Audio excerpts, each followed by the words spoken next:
your buildings are lying to you? Now, I know that sounds provocative, but if you're relying on EPCs or theoretical models to manage your estate, you're almost certainly being led some kind of fairy tale. Most energy performance data is based on assumptions. It's based on how you think a building should work, not actually on how it does work when the heating's fighting the cooling and the sensors are covered in dust. In the industry, we call this a performance gap. I call it a massive drain on your bottom line. Think about it. You wouldn't run a production line based on a drawing from 10 years ago. So why are we managing multi-million-pound energy budgets based on a theoretical certificate? When we look at building performance, we just see design drift. That's the gap between the textbook design and the physical reality of your plant room. It's where your margins just go to die. We've seen estates where the greenest buildings on paper are actually the most wasteful in practice. Why? Because human behaviour and aging infrastructure don't follow the same static spreadsheet. This is why the energy architect philosophy that we use is so critical.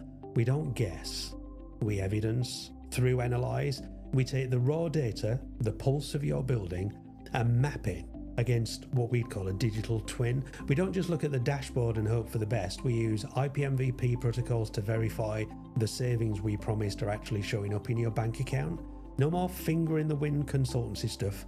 We're talking about moving from compliance pressure to measurable progress. If your ESOS report is just a tick box gathering exercise that's going to gather dust in a drawer, you're missing the point. That report should be your framework for modernisation.